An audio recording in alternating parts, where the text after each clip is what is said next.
Welcome. This is Elleen's Philosophy, a journey beyond science into the profound mysteries of the body, the world, and what it means to be fully human. Series Part 8: The World, Philosophy, Spirituality, Macrocosm, and the World Soul. Beyond science, Earth and the cosmos have inspired sweeping philosophical and spiritual reflection for millennia. Thinkers and mystics have grappled with questions of meaning, interconnectedness, and the spiritual life of the world. The analogy of microcosm, human, and macrocosm, world, stands at the heart of this wisdom. Macrocosm and microcosm. The world reflects the human ancient insight. Plato, Timaeus. Proposed. The world is a living being with a soul, a macrocosm mirroring people as microcosms. Paracelsus, 16th century. Taught every organ and process in the human body echoed larger forces and structures in nature.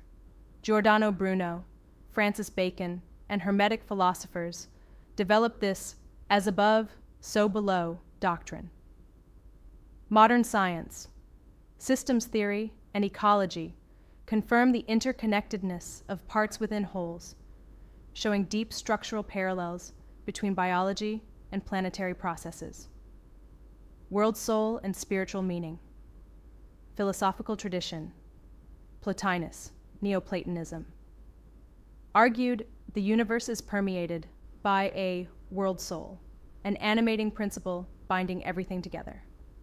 Eastern philosophies. Taoism, Hinduism. The world is a living web of consciousness, Brahman or Tao, flowing through all forms. Gaia hypothesis, James Lovelock, Lynn Margulis. While not positing a literal soul, this idea treats Earth as a self-regulating, living system. The analogy of microcosm, human, and macrocosm, world, stands at the heart of this wisdom. Macrocosm and microcosm. The world reflects the human ancient insight.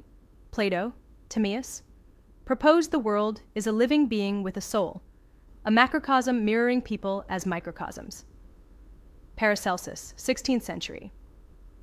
Taught every organ and process in the human body echoed larger forces and structures in nature.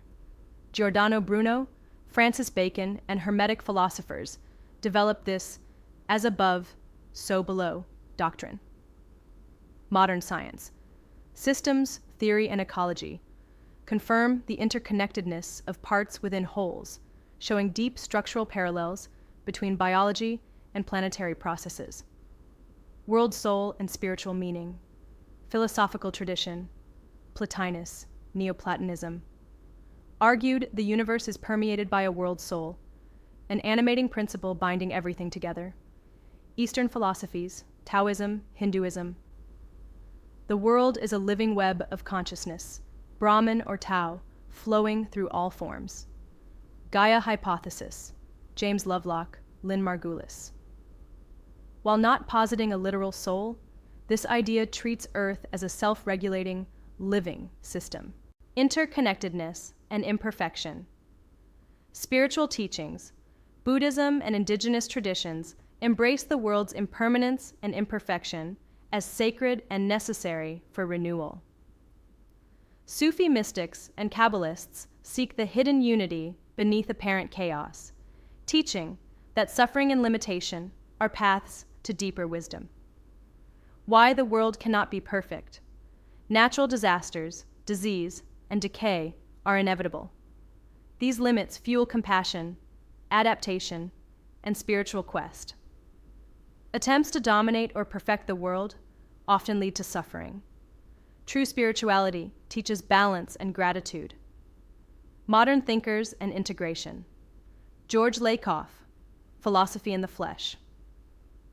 Explores how human thought is grounded in our bodily experience, but always expands outward to abstraction and cosmic meaning. Eco-psychology. Theodore Rousseau. Argues human psychological health is intimately connected to the health of the planet. Environmental crisis is also a spiritual and existential crisis. Practicing care, acceptance, and letting go. Why it's okay. Recognizing the limits and flaws of the world is liberating, not despairing. True care arises from respecting the world as it is, working for healing and sustainability, while embracing uncertainty and impermanence. Spiritual action, mindful living, gratitude, rituals of connection, advocacy for earth and community, all root us in the world's sacred imperfection. Letting go of control and outcome, practiced by Stoics, Buddhists, and contemplatives, brings peace, humility, and joy in the present. Conclusion. The world's imperfection and mystery are not marks of failure, but signs of its living truth. Philosophy and spirituality teach us to be part of this vast, interconnected reality, to seek meaning, practice care, and accept with open hearts what cannot be changed. Series Part 9, The World. Shortcomings, Crises, and the Wisdom of Limits. Just as the human body is filled with vulnerabilities and inevitable decline, the world is marked by its own shortcomings, breakdowns, disasters, and unpredictability. Science, philosophy, and spirituality all teach that these limits are not mistakes, but realities that shape our greatest wisdom, humility, and strategies for survival and care. Earth's natural shortcomings, physical and ecological limits. Tectonic shifts cause earthquakes and volcanoes, shaping land and causing destruction. Extreme weather, droughts, and floods are part of the planet's cycles, not signs of failure. Mass extinctions, 5 major events known, show fragility of life on Earth. Over 99% of all species have gone extinct. Soil erosion, desertification, ocean acidification naturally occur, sometimes aided by human activity. Climate change and environmental crisis. Human-driven greenhouse gas emissions have dramatically altered climate patterns, raising sea levels and increasing disasters.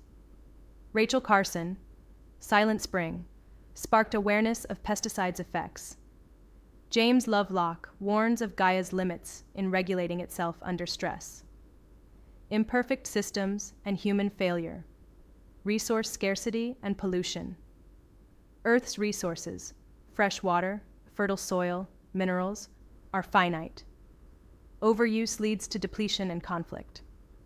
Pollution, from industrial waste to plastics to radioactive materials, exceeds natural capacities for healing. Economic and social inequality.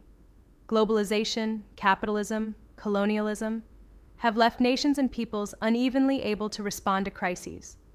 Amartya Sen's work on famine shows that social systems, not just shortages, create disaster. Non-control and unpredictability.